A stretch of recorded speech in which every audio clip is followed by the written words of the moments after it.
You tell them I'm coming, and hell's coming with me, you hear? Hell's coming! Hello, I'm back.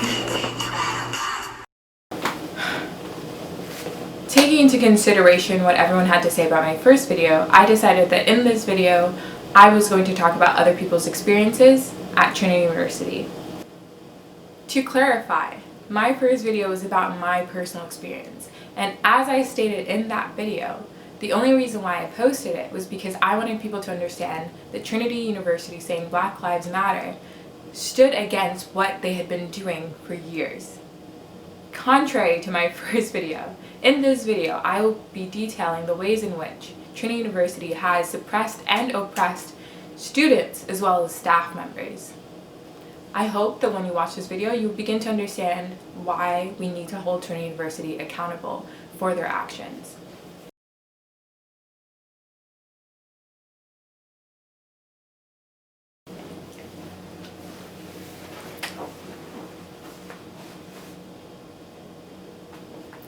In my first video, I briefly discussed Stacy Davidson's firing. I now have permission from Stacy to deeply discuss the injustice that she faced at Trinity University. A year before Stacy was fired, she filed an official complaint with HR detailing her toxic work environment, which was created by her supervisor, Sheryl Tynes. In her complaint, Stacy detailed the ways in which Sheryl Tynes would belittle her and actively go out of her way to make her work difficult. Some instances that she provided include: Number 1, being told not to cross her arms in meetings because, in her opinion, it indicated that she had an attitude problem. This is typical microaggression leveled at Black women in workplaces. Number 2, she was told to apologize to any number of staff members because they felt disrespected with her suggestions to improve processes in different areas. When asked why these staff members didn't address her directly with their concerns, Sheryl didn't have an answer. This reiterates typical microaggression in which Black women are deemed aggressive and intimidating even when they're just simply doing their job or existing. The biggest question to ask yourself is, does anyone actually believe that these words describe Stacy Davidson?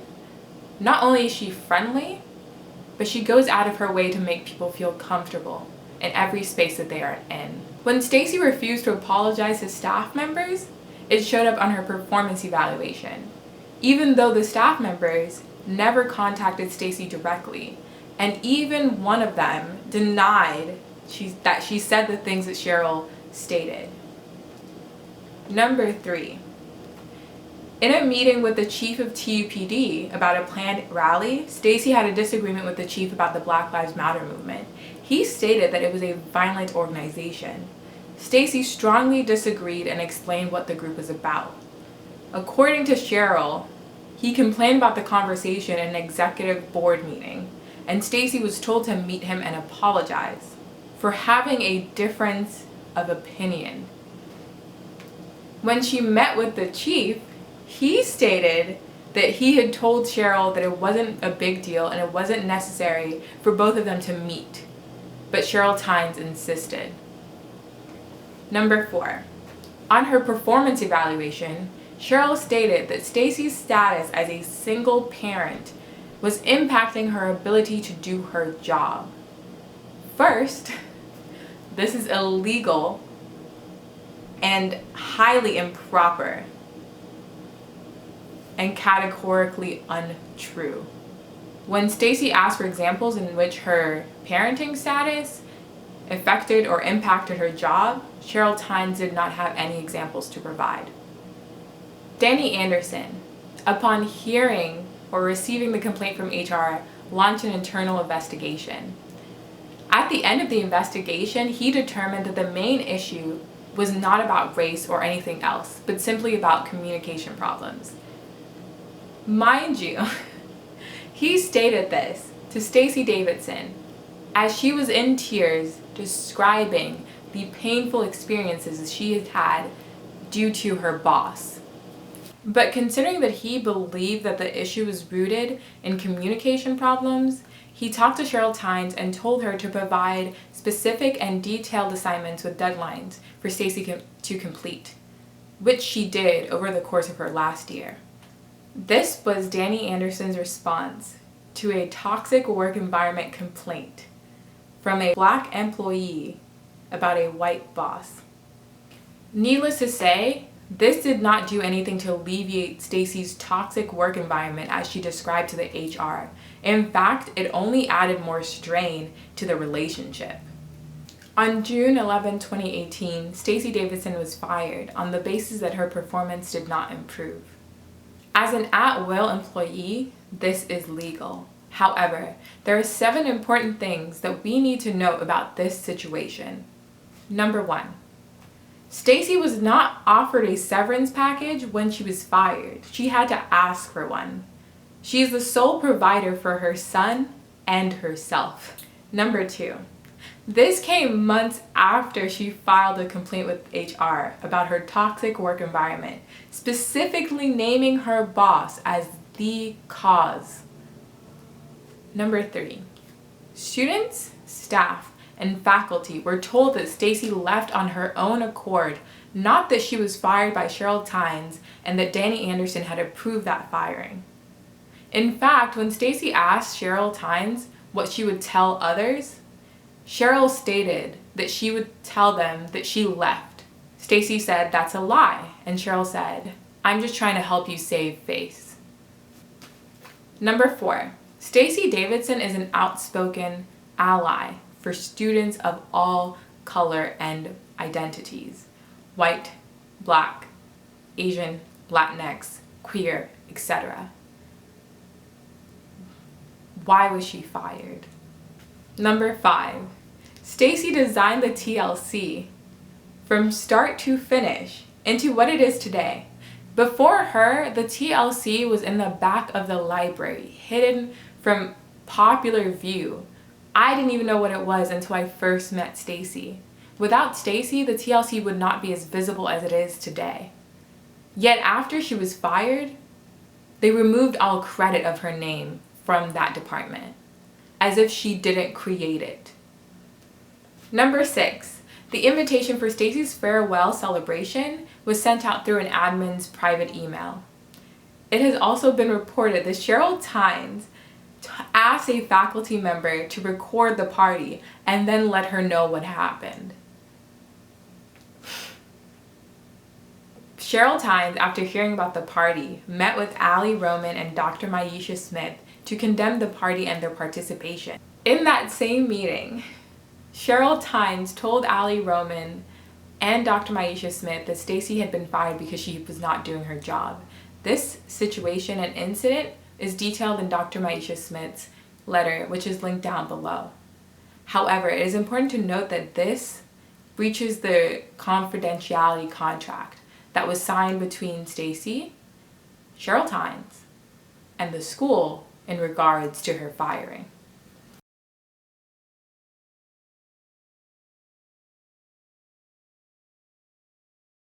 In regards to Dr. Smith, Stacy Davidson was the one who got her hired for her position at this school. In the hiring process, Stacy Davidson, at the direction of Sheryl Tynes, was told to contact HR to determine the salary for the position, $60K, which was the maximum that the school would allow for Dr. Smith's position. Stacy's $60K offer was approved by Sheryl Tynes with no prior mention of a PhD requirement. After Stacy was fired, Sheryl Tynes informed Dr. Smith that she would need a PhD to obtain the $60K offer.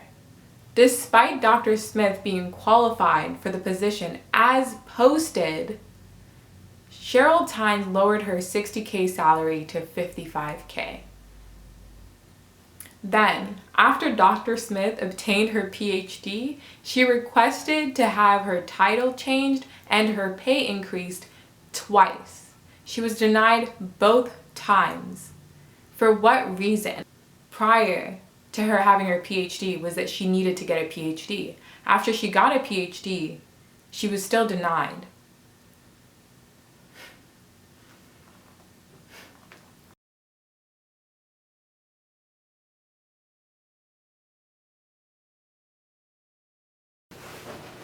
Before I begin this, it is important to understand Sheryl Tynes' position at the school and her qualifications for said position.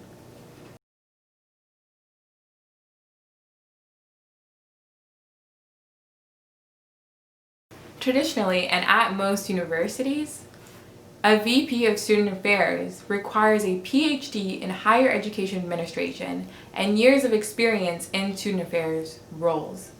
Sheryl Tynes has none of this. She's a faculty member with a degree in sociology and no prior experience in student affairs work, which means she is essentially not qualified for her position. Why was a national search done for this position when at the same time there was a national search done for a VP of Academic Affairs? These positions were posted and available at the same time. Yet a national search was done for a VP of Academic Affairs and Sheryl Tynes got the job without one? It don't make no sense. Sheryl Tynes was given a job that she was eminently not qualified for. And the entire Student Affairs Division knows this. When she announced her appointment to her staff, they were shocked and disappointed that a national search had not been done and that they were not consulted on the decision on who would lead the division. Stacy said that they quietly talked among themselves about her appointment and how unfair it was because she had no experience in the field for which they had earned degrees and were highly trained in. And it clearly shows that Sheryl Tynes has no idea how to manage diverse people or engage effectively with students. We can tell in the emails that she sent, 1, about the hacking of TDC's event, and 2, when students were worried about not having enough money or access to Wi-Fi during COVID-19. After Stacy left Trinity, students were upset, so upset that they demanded an evaluation of Sheryl Tynes. So, Sheryl Tynes was put up for an informal review by the student population through an online evaluation. Considering that many people had similar experiences with Sheryl Tynes, they decided that they were going to express those experiences in the evaluation. I can count on my hand so many people who came up to me and told me and asked me about the evaluation. People were actively organizing to make sure that their voice was heard through that informal evaluation, especially because they knew what had happened with Stacy Davidson. Not entirely, but they knew to some degree what Stacy meant, and they knew that the school was hiding things about what had happened. After the evaluation was done, nothing was ever said about it. Nothing. Trinity did not let anybody know if they took any action or inaction regarding the evaluation. There was no results released, no comment, no statement, absolutely nothing. My question is, why was there nothing? What was the point of having an evaluation if the students were not even told or informed about any movement or lack of movement in regard to that evaluation? So I asked Trinity University, release the statements. Release what students have said. Release a statement about the evaluation. Acknowledge the evaluation, and let's see what students genuinely feel about Sheryl Tynes.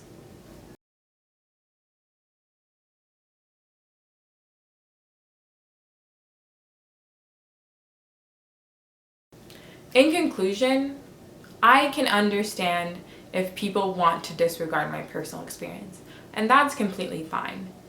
But I think it is important to understand that Trinity University has suppressed so many voices of students over the years, particularly Black students and Black staff.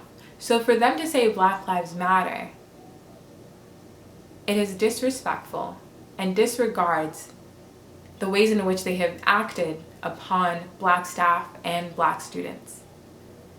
Not only did Sheryl Tynes fire Stacy Davidson in retaliation for legally filing a toxic work environment complaint with HR, which has a caveat that retaliation is not allowed, Danny Anderson also approved her to do exactly that.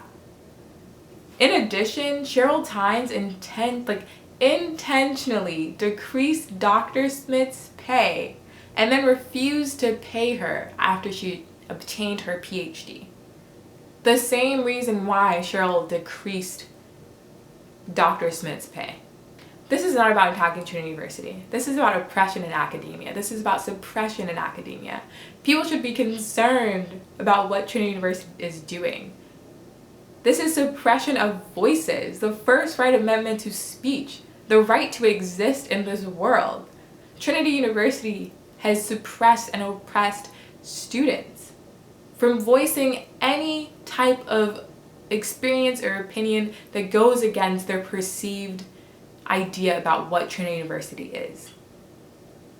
And even more so, we need to talk about how they have breached the legal rights of staff members over and over again, with no regard for their livelihood, with no regard for how much pain doing so can inflict on a person. So, if you want to help me, at the end of this video, I'm going to post numbers and things that you can do in order to create change. Because at the end of the day, Trinity, if it wants to claim that Black Lives Matter, must be held accountable for how they have treated Black lives at Trinity University.